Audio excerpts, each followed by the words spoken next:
Ego is the Enemy by Ryan Holiday. Part 1. Talk, talk, talk. Those who know do not speak. Those who speak do not know. By Lao Tzu. In his famous 1934 campaign for the governorship of California, the author and activist Upton Sinclair took an unusual step. Before the elections, he published a short book titled I, Governor of California and How I Ended Poverty, in which he outlined, in the past tense, the brilliant policies he had enacted as governor, the office he had not yet won. It was an untraditional move from an untraditional campaign intended to leverage Sinclair's best asset as an author. He knew he could communicate with the public in a way that others couldn't. Now, Sinclair's campaign was always a long shot and hardly in a good shape when they published the book.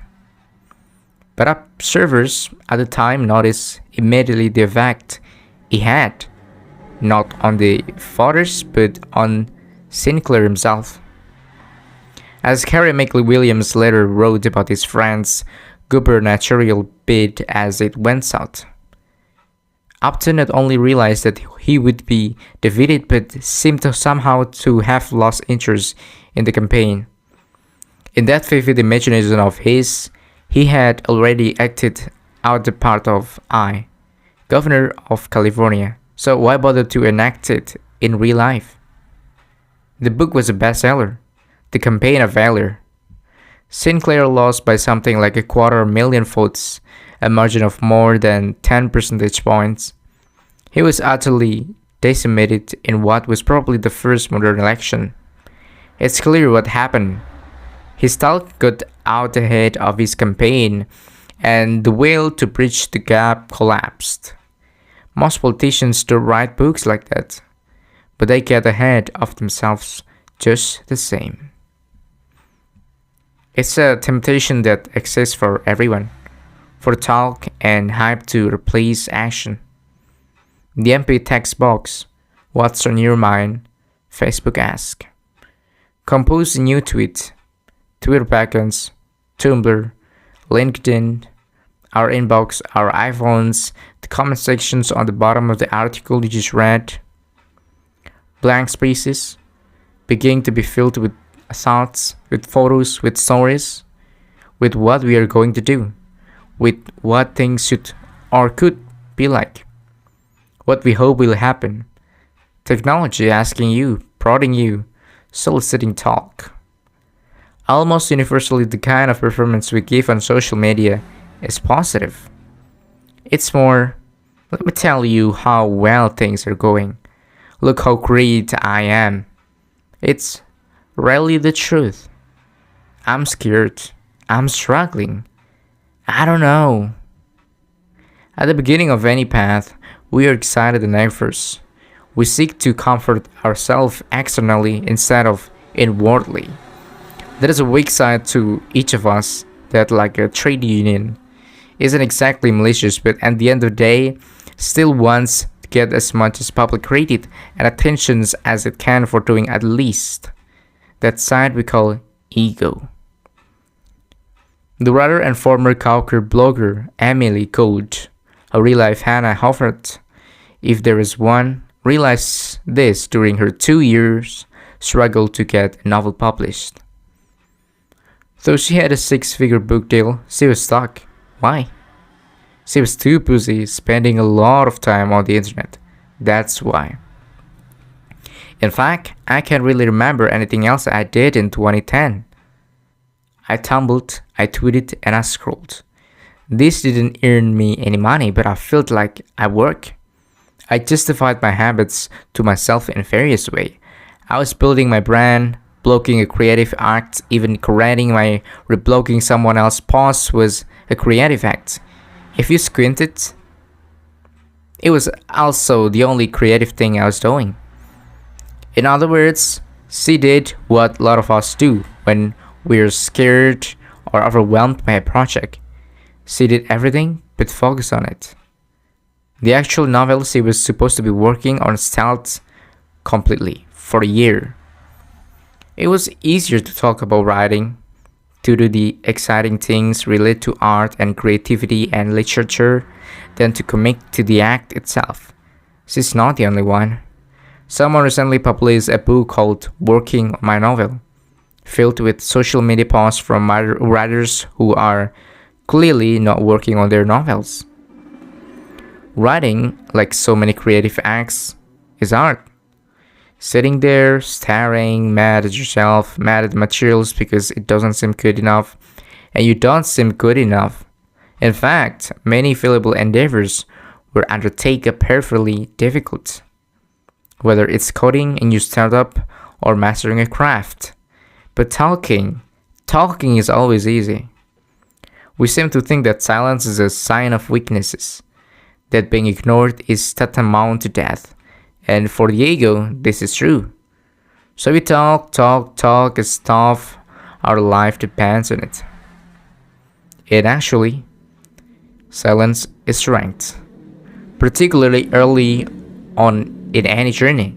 As the philosopher, and as it happens, a header of newspaper and their chatter, Kierkegaard warned, mere gossips anticipate real talk. And to express what is still in thought weakens actions by foretelling it. And that's what is so insidious about talk. Anyone can talk about himself or herself. Even a child knows how to gossip and chatter. Most people are resent at hype and sales. So what is scarce and rare? Silence. The ability to deliberately keep yourself out of the conversations and subsist without its validations. Silence is the respite of the confident and the strong. Sherman had a good rule. He tried to observe. Never give reasons for you what think or do until you must. Maybe, after a while, a better reason will pop into your head. The baseball and football great Bo Jackson decided he had two things he wanted to accomplish as an athlete at Auburn. He would win in the Heisman Trophy and be taken first in the NFL draft. Do you know who he told? Nobody but his girlfriend. Strategic flexibility is not the only benefit of silence while others chatter. It's also psychology.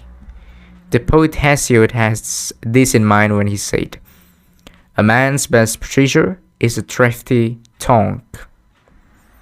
Talk depletes us. Talking and doing fight for the same resources.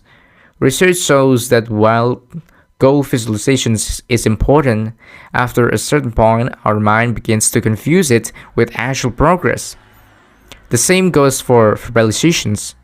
Even talking aloud to yourselves while we work through difficult problems has been shown to significantly decrease insights and breakthrough. After spending so much time thinking, explaining, and talking about tasks, we start to feel that we have gotten closer to achieving it. Or worse, when things get tough, we feel we can toss the whole project aside because we have given it our best try. Although, of course, we haven't. The more difficult the task, the more uncertain the outcome. The more costly talk will be, and the farther we run from the actual accountability. It sapped us of the energy and desperately needed to conquer what Stephen Pressfield calls the resistance, the hurdle that stands between us and the creative expression. Success requires full 100% of our effort, and talk filters part of that effort away because we can use it. A lot of us succumb to these temptations, particularly when we feel overwhelmed or stressed or have a lot of work to do. In our building phase, resistance will be a constant source of discomfort. Talking, listening to ourselves talk, performing for an audience, it's almost like a therapy. I spent 4 hours talking about this. Does that count for something? The answer is no. Doing great work is a struggle. It's draining, it's demoralizing, it's frightening. Not always, but it can feel that way when we're in the middle of it. We talk to fill the void in the uncertainty. Void, Marlon Brando, a quiet actor, if there was one said. It's terrifying to most people. It is almost as if we are assaulted by silence or confronted by it, particularly if we have allowed our ego to lie to us over the years, which is so damaging for one reason. The greatest work and art comes from wrestling with the void, facing it instead of scrambling to make it go away. The question is, when faced with our particular challenge, whether it is researching in a new food, starting a business, producing a film, securing a mentor, advancing an important cause, do you seek the respite of talk or do you face the struggle head on? Think about it. A voice of a generation doesn't call itself that. In fact, when you think about it, you realize how little this voice seems to talk. It's a song, it's a speech, it's a book. The volume of work may be light, but what's inside it is concentrated and impactful. They work quietly in the corner. They turn their inner turmoil into a product, and eventually to stillness. They ignore the impulse to seek recognitions before they act. They don't talk much, or mind the feeling that others out there in public enjoying the time like, and someone getting better end of the day. They're not. They're too busy working to do anything else. When they do talk, it's earned. The only relationship between work and chatter is that one kills the other. Let the others slap each other on the back while you're back in the lab or the gym or pounding the pavement.